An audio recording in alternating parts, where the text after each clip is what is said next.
नमस्कार, मैं हूं शुभे मिश्रा और आप देख रहे हैं चुनाव से जुड़ा सबसे पहला चुनावी बुलेटिन। चुनाव की चाल तो समझिए। लोकसभा चुनाव में चंद दिनों की देरी है, लेकिन चुनावी चाल तूफानी गति से आगे बढ़ रही है।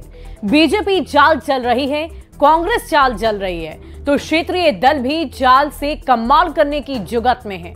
दिल्ली में बीजेपी के राष्ट्रीय अधिवेशन में मोदी जी ने 400 पार की चाल चल दी, जबकि मध्य प्रदेश से लेकर झारखंड तक कांग्रेस की चाल बिगड़ती हुई नजर आ रही है।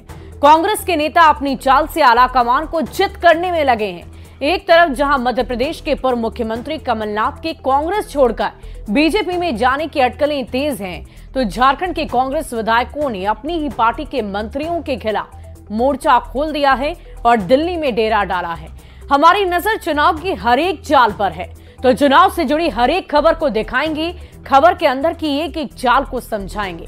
बस आप देखते रहिए देश का सबसे पहला समझाने वाला बुलेटिन, चुनाव की चाल तो समझिए।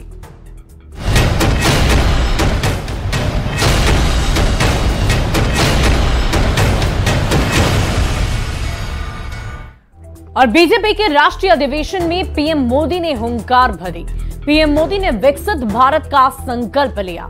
पीएम ने कांग्रेस को परिवारवाद, भ्रष्टाचार और तुष्टीकरण की जननी बता दिया। साथ ही कार्यकर्ताओं को अब की बार 400 पार मिशन पर काम करने का लक्ष्य दे दिया है। 400 पार, अब की बार 400 पार जी। पीएम मोदी ने बीजेपी के राष्ट्रीय अधिवेशन में पार्टी नेताओं और कार्यकर्ताओं को यही लक्ष्य दिया है। राष्ट्र अधिवेशन में अपने संबोधन के दौरान पीएम मोदी ने कार्यकर्ताओं से कहा है कि अगले 100 दिन नई ऊर्जा के साथ काम करना है, जी जान से जुट जाना है और हमें हर नए वोटर तक पहुंचना है, बस एक लक्ष्य के साथ, और वो है 400 पार का लक्ष्य। अब की बार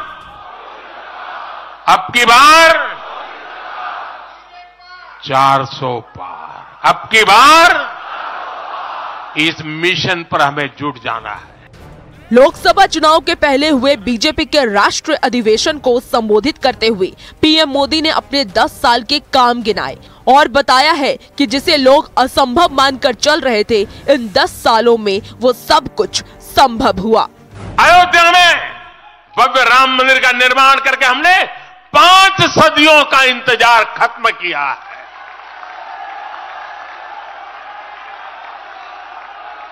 गुजरात के पावागढ़ में 500 साल बाद धर्म ध्वजा फहराई गई है।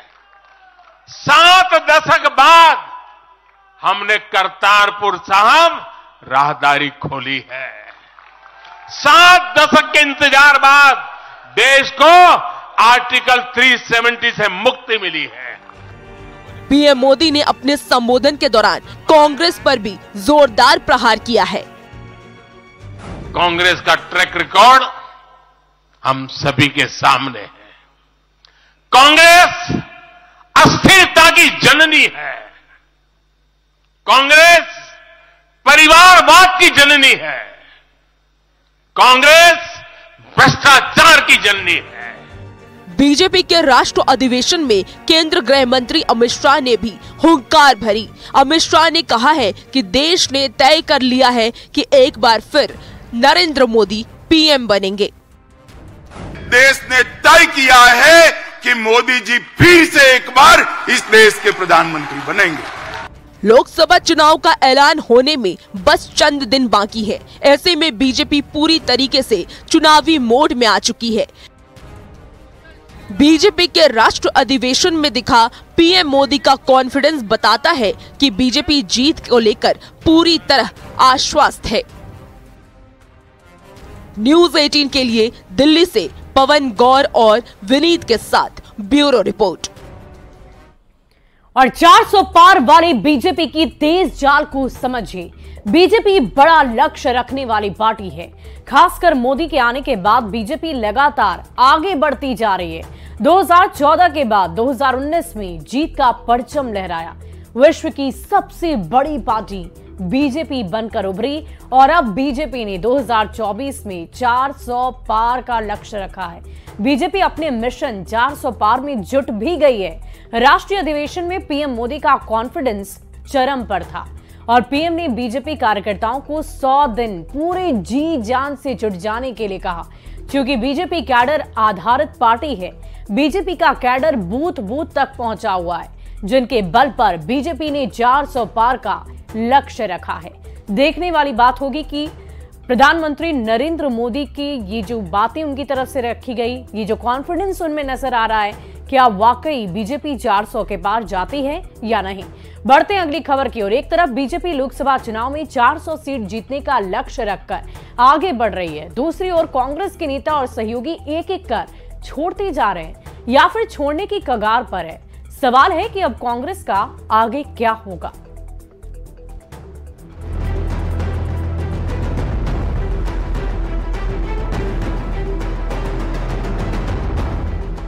मैं अकेला ही चला था जानिबे मंजिल, मगर लोग साथ आते गए और कारवां बनता गया।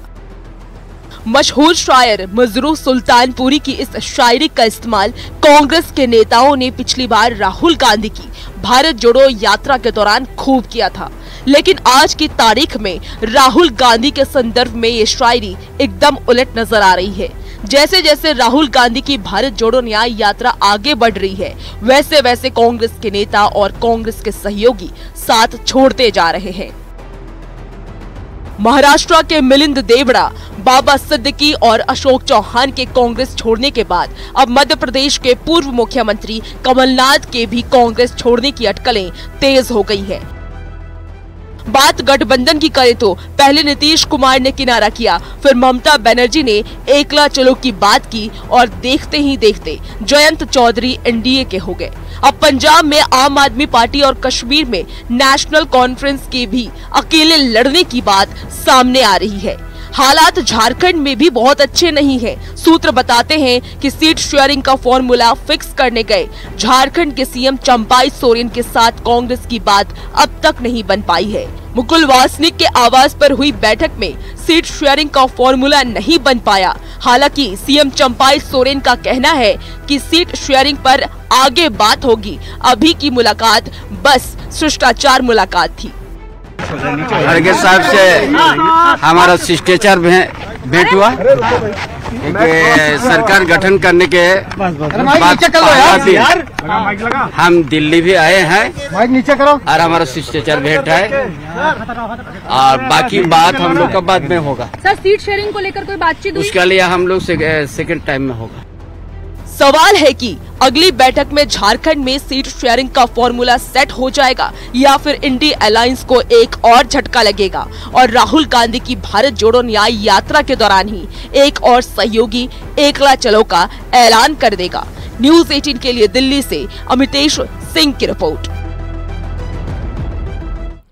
और कांग्रेस की कमजोर चाल को समझिए। कांग्रेस बदलते समय के साथ कदम ताल नहीं कर पा रही है। कांग्रेस अभी भी पुराने ढर्रे पर चलने वाली पार्टी है।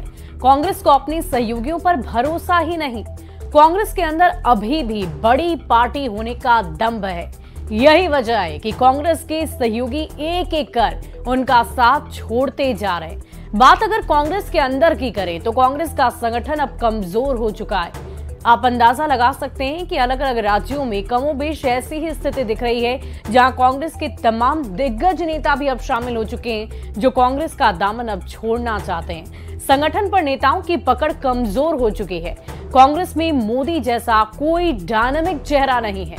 नेताओं को कांग्रेस के अंदर अपना भविष्य नजर ही नहीं आ रहा और यही वजह है कि एक एक कर कांग्रेस के नेता पार्टी छोड़ रहे हैं। कुछ ही वक्त में अब आगामी लोकसभा चुनाव होने हैं और ऐसे में चुनाव से पहले कांग्रेस का ये हाल ये बताने के लिए काफी है कि भविष्य में कांग्रेस अब कैसे अपनी रणनीति पर काम करेगा, इसको लेकर भी अब चर्चा होनी चाहिए।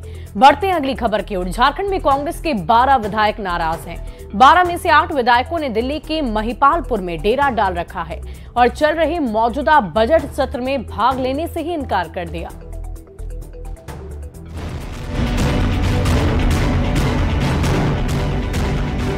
झारखंड में चंपाई सोरेन की नेतृत्व वाली जेएमएम सरकार में मंत्री पद नहीं मिलने से कांग्रेस विधायकों में गहरी नाराजगी है। कांग्रेस के 12 विधायक पार्टी से नाराज हैं। शनिवार को नाराज विधायक दिल्ली पहुंचे और दिल्ली के महिपालपुर में डेरा डाल दिया। विधायक बजट सत्र में भाग लेने से इनकार कर रहे हैं। उनकी नाराजगी है कि पहले कांग्रेस कोटे से बने मंत्रियों को हटाया जाए और नए चेहरों को मौका दिया जाए। सेलिब्रेशन रिजॉर्ट है जहां पर आप देख सकते हैं किस तरह से झारखंड के जो एमएलए हैं, जो नाराज एमएलए हैं, जिनके बारे में कहा जा रहा है 12 में से 8 एमएलए दिल्ली पहुंचे हुए हैं। आप देख सकते हैं सेलिब्रेशन रिजॉर्ट में, इस रिजॉर्ट में यहाँ पर मौजूद हैं सभी एमएलए और गुलाम अहमद मीर जो कि प्रभारी हैं, आप देख सकते हैं कांग्रेस के, उनके साथ यहाँ पर बैठक हो रही है। कांग्रेस विधायक जो दिल्ली में हैं, उनका नाम है अनूप सिंह, राजेश कच्छप, इरफान अंसारी, उमाशंकर अकेला, दीपिका पांडे सिंह, अंबा प्रसाद, भूषण बाड़ा और सोना राम सिंह को। झारखंड में 81 सदस्यीय विधानसभा में गठबंधन के 48 विधायक हैं, जिनमें जेएमएम के 29, कांग्रेस की 17 और आरजेडी का 1 और माले के 1 विधायक शामिल है। आलमगीर आलम, रामेश्वर उरांव, पन्ना गुप्ता और बादल पत्रलेख को फिर से मंत्री पद देने से ये सारे विधायक नाराज हैं। फैसले से नाखुश कांग्रेस विधायकों का असंतुष्ट धड़ा शनिवार को रांची के एक होटल में एकजुट हुआ था, जिसके बाद जेएमएम अध्यक्ष शिबू सोरेन के सबसे छोटे बेटे और राज्य सरकार में मंत्री बसंत सोरेन ने होटल में विधायकों से मुलाकात की थी। बसंत सोरेन के मान मनोबल के बाद भी विधायक नहीं माने और दिल्ली के लिए रवाना हो गए। अब देखना है कि ये विधायक क्या फैसला लेते हैं, क्योंकि 23 फरवरी से बजट सत्र शुरू होने जा रहा है और जब ये विधायक सदन में मौजूद नहीं रहेंगे तो विपक्ष को भी सरकार पर हमला करने का मौका मिल जाएगा। दिल्ली से न्यूज़ 18 के लिए अमितेश सिंह की रिपोर्ट। और विधायकों की चाल में उलझी हुई कांग्रेस को समझिए। झारखंड कांग्रेस की कलह कोई नई बात तो नहीं है। कांग्रेस नेता अक्सर लड़ते झगड़ते आपको नजर आते ही रहे होंगे। जब भी कोई नया अध्यक्ष बनता है, कुछ नेता उसके खिलाफ मोर्चा खोल देते हैं। वजह यह है कि ये नेता किसी सिद्धांत की वजह से पार्टी से नहीं जुड़े, बल्कि अपने अपने स्वार्थ, अपने अपने फायदे के लिए जुड़े हैं। कांग्रेस से जुड़े हुए जब तक कांग्रेस मजबूत रही, केंद्रीय नेतृत्व की पकड़ भी मजबूत रही। पार्टी का केंद्रीय नेतृत्व कमजोर हुआ तो पार्टी के नेता स्वच्छंद हो गए और एक बार फिर कांग्रेस की कलह सतह पर नजर आने लगी। 17 में से 12 विधायकों ने अपनी ही पार्टी के मंत्रियों के खिलाफ मोर्चा खोल रखा है। इनकी मांग है कि पुराने मंत्रियों को हटाया जाए और नए चेहरों को मौका मिले, क्योंकि झारखंड की सियासत बहुत ही नाजुक मोड़ पर है। पिछले मुख्यमंत्री हेमंत सोरेन को इस्तीफा देना पड़ा। मुश्किल से झारखंड में फिर से महागठबंधन की सरकार बन पाई है। विधायकों को बचाने के लिए हैदराबाद तक की सैर करानी पड़ी। अगर आपको याद हो तो अब कांग्रेस के विधायकों को सैर करने की हवा लग गई है और यही वजह है कि पार्टी से नाराज कांग्रेस विधायक दिल्ली पहुंच चुके हैं। कहा जा रहा है कि मांग अगर नहीं मानी गई तो ये फिर कहीं और टूर पर निकल सकते हैं और ऐसे में बजट सत्र के दौरान सरकार के सामने बहुत बड़ा संकट खड़ा हो सकता है। यही वजह है कि कांग्रेस का केंद्रीय नेतृत्व विधायकों को मनाने में जुटा हुआ है, उनके मान मनोबल में जुटा हुआ है। अब बात बनती है या फिर और बिगड़ जाती है, ये तो वक्त ही बताएगा। फिलहाल कांग्रेस का आलाकमान अपने ही विधायकों की जाल में फंसा हुआ है। देखने वाली बात होगी कि ये कांग्रेस के तमाम नेता और विधायक क्या वाकई खुश होकर दिल्ली से वापस झारखंड लौटते हैं, उनकी समस्याओं का समाधान होता है, ये तो भविष्य के गर्भ में है। बढ़ते हैं अगली खबर की ओर। राज सिर्फ झारखंड कांग्रेस के अंदर ही नहीं, जेएमएम के अंदर भी मनमुटाव है। एंड टाइम पर शपथ लेने के पहले मंत्रियों के लिस्ट से नाम काट दिए गए और इससे जेएमएम विधायक बैद्यनाथ राम भी काफी नाराज हैं। उन्होंने पार्टी को 48 घंटे का अल्टीमेटम दे दिया। अब जबकि चंपाई सोरेन दिल्ली से रांची लौट आए हैं, ऐसे में जेएमएम के झंझट का क्या हल निकलता है, इस पर सबकी निगाहें टिके हुए हैं। मैं कहा कि ठीक है, जो आपने निर्णय लिया है वो गलत है। चंपाई सोरेन मंत्रिमंडल के विस्तार के पहले ऐसा लग रहा था कि मंत्रिमंडल विस्तार होते ही झारखंड का सियासी झंझट शांत हो जाएगा, लेकिन मंत्रिमंडल विस्तार के बाद इंडिया अलायंस के दलों के अंदर खटपट बढ़ती ही जा रही है। अभी कांग्रेस की कलह पर विराम भी नहीं लग पाया था कि झारखंड मुक्ति मोर्चा के अंदर टेंशन टाइट हो गई। मंत्री पद की शपथ लेने वाले नेताओं की लिस्ट से एन शपथ ग्रहण के पहले वैद्यनाथ राम का नाम कट गया। इससे वैद्यनाथ राम इतने नाराज हुए कि इस्तीफे तक की धमकी दे डाली। मुख्यमंत्री चंपाई सोरेन की अपील पर वैद्यनाथ राम चंद घंटों के लिए शांत तो हो गए हैं, लेकिन मंत्री न बनाए जाने के फैसले को लेकर उनकी नाराजगी अभी भी बरकरार है। कोई भी व्यक्ति जो स्वाभिमानी होगा वो इस प्रकार के अपमान को सहन नहीं कर सकता है। ये बातें मैंने मुख्यमंत्री को बता दिया है कि मैं आपके पास मंत्री के लिए गणेश परिक्रमा नहीं कर रहा था। वैद्यनाथ राम का साफ साफ कहना है कि वो दलित वर्ग से आते हैं। मंत्री की लिस्ट से नाम काटने के बाद समाज में गलत मैसेज गया है। वैद्यनाथ राम ने 48 घंटे के भीतर कार्रवाई नहीं होने पर कड़े कदम का अल्टीमेटम दिया था, जिसके बाद सीएम चंपाई सोरेन ने आग्रह किया कि उनके दिल्ली से लौटने तक वो कोई फैसला न करें। अब जबकि सीएम चंपाई सोरेन दिल्ली से रांची लौट चुके हैं, ऐसे में देखना होगा कि जेएमएम का झंझट खत्म होता है या और बढ़ जाता है। न्यूज़ 18 के लिए रांची से गौरव झा की रिपोर्ट। और चलिए अब जेएमएम में झंझट वाली चाल को जान लीजिए। वैद्यनाथ राम जेएमएम के विधायक हैं। वैद्यनाथ राम का नाम मंत्री बनने वालों की लिस्ट में था। वैद्यनाथ राम का नाम राजभवन भेज दिया गया था, लेकिन ऐन वक्त पर शपथ ग्रहण के ठीक पहले कांग्रेस ने दबाव बना दिया और वैद्यनाथ राम का नाम ही मंत्री की लिस्ट से काट दिया गया। मंत्री की लिस्ट से नाम कटने से वैद्यनाथ राम काफी नाराज हो गए। इसको उन्होंने एससी यानी कि दलित का अपमान बताया। वैद्यनाथ राम का कहना है कि नाम भेजकर आखिर क्यों काट दिया गया। नाराज वैद्यनाथ राम ने पार्टी को अल्टीमेटम दे दिया है। सीएम चंपाई सोरेन की बात करने पर वो थोड़ी देर के लिए शांत जरूर हुए, लेकिन 1-2 दिन में फैसला अगर नहीं लिया गया तो आगे कुछ भी हो सकता है। तो एक तरफ जहां कांग्रेस की तरफ से नाराजगी व्यक्त की जा रही है, कांग्रेस के कुछ विधायक इस वक्त दिल्ली में हैं, तो वहीं दूसरी ओर जेएमएम के वैद्यनाथ राम जो कि वरिष्ठ नेता हैं, उनकी तरफ से भी नाराजगी व्यक्त की जा रही है। और फिलहाल हमारे इस खास बुलेटिन में अभी के लिए बस इतना ही। एक नजर इस वक्त की हेडलाइन